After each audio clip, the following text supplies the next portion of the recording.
Hi hello welcome to Mixed Talks. Worth watch must watch movie Tourist Family movie. సకుటుంబ సపరివార సమేతంగా చూడదగ్గ cinema.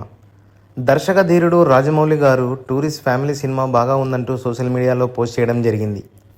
ఆయనతో పాటు సోషల్ మీడియాలో కూడా టూరిస్ట్ ఫ్యామిలీ సినిమా బాగుంది, చాలా పాజిటివ్ రివ్యూస్ వచ్చాయి. ఈ సినిమా చూసిన వాళ్ళు చాలామంది ఎక్కడొక చోట ఎమోషనల్గా ఖచ్చితంగా కనెక్ట్ అవుతారు.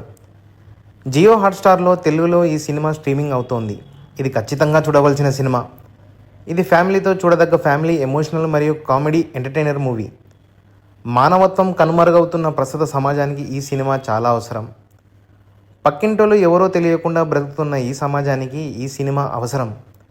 సినిమా రివ్యూలోకి వెళ్ళే ముందు మా వీడియోలు నచ్చినట్లయితే మా వీడియోస్ని లైక్ చేసి షేర్ చేసి మా ఛానల్ని సబ్స్క్రైబ్ చేయండి. సినిమా కథలోకి వెళ్తే ధర్మదాస్ అలియాస్ శశికుమార్, ఆయన భార్య వాసంతి అలియాస్ సిమ్రాన్ గారు తన ఇద్దరు కుమారులతోటి శ్రీలంకలో ఆర్థిక సంక్షోభం కారణంగా శ్రీలంక నుంచి దొడ్డిదారిలో అనగా ఎటువంటి డాక్యుమెంట్స్ లేకుండా పడవలో మన దేశంలోని రామేశ్వరంలోకి శరణార్థులుగా ప్రవేశిస్తారు. ఇక్కడ వాసంతి యొక్క సోదరుడు ప్రకాష్ అలియాస్ యోగిబాబు వీరికి హెల్ప్ చేస్తాడు.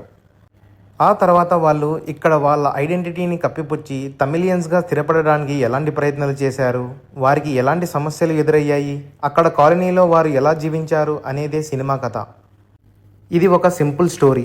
రొటీన్ డైలాగులు, ఫైట్లు, ఎలివేషన్లు, పెద్ద స్థాయిలో సాంగ్లు లేకుండా సింపుల్గా రియలిస్టిక్గా నడిచే కథ ఈ సినిమాకు హైలైట్ అయ్యింది.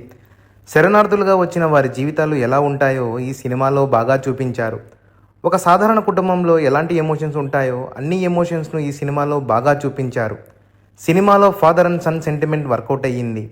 పెద్ద కొడుకు అలా ఉంటాడు, చిన్న కొడుకు ఇలా ఉంటాడు అనేది సినిమాలో చూసినప్పుడు కొంతమంది కనెక్ట్ అవుతారు. కేవలం భార్యాభర్తలు మాత్రమే ఉన్న ఇంట్లో వాళ్ళలో ఒకరు చనిపోతారు. ఆ సీన్ను చూసినప్పుడు చాలామంది ఎమోషనల్గా కనెక్ట్ అవుతారు, కొంతమంది ఏడుస్తారు కూడా. ఆ లెవెల్లో ఉన్నాయి ఆ సీన్లోని ఎమోషన్స్. మతిమరుపు వ్యాధి ఉన్న తల్లికి ఆమె కొడుకు మధ్య జరిగే సీన్స్లో మంచి ఎమోషన్స్ ఉన్నాయి. సిచ్యువేషనల్ కామెడీ బాగుంది అండ్ ఫ్రెష్గా కూడా ఉంది. కొన్ని డైలాగ్స్ బాగున్నాయి. శశికుమార్ గారు ఈ సినిమాకి పర్ఫెక్ట్గా సూట్ అయ్యారు. తను సింపుల్గా, మెచ్యూర్డ్, సెటిల్గా యాక్టింగ్ చేశారు. ఆయన యాక్టింగ్ చాలా రియలిస్టిక్గా ఉంది. పరకాయ ప్రవేశం చేసి యాక్టింగ్ చేశాడేమో. సిమ్రాన్ గారు ఆ పాత్రను చాలా అవలీలగా పోషించారు. చిన్న కొడుకు ముల్లిగా చేసిన కమలేష్ యొక్క స్క్రీన్ ప్రెజెన్స్ బాగుంది. చాలా చలాకీగా యాక్టింగ్ చేసినాడు. కొన్ని డైలాగులు అవలేగా భలేగా చెప్పినాడు.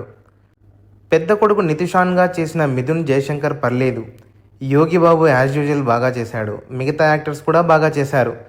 మ్యూజిక్ పాటల పరంగా, బీజిఎం పరంగా బాగుంది. ఎమోషన్ సీన్స్లలో మ్యూజిక్ చాలా బాగుంది. కాలనీ ఎలా ఉంటుందో అలా రియలిస్టిక్గా చూపించారు. సినిమా మైనస్ విషయాలకి వస్తే సినిమా కాస్త స్లోగా నడుస్తుంది. క్లైమాక్స్ ఎఫెక్టివ్గా లేదు. ఎక్కువ ట్విస్ట్లు, మంచి హై ఇచ్చే సీన్స్ లేవు. కొన్ని క్యారెక్టర్స్లో డెప్త్ లేదు. యోగిబాబు గారిని కూడా సరిగా వాడుకోలేదు. కొన్ని సీన్స్ అయితే అంత ఇంపాక్ట్ఫుల్గా లేవు. ఈ సినిమాకు నా రేటింగ్ 3.25.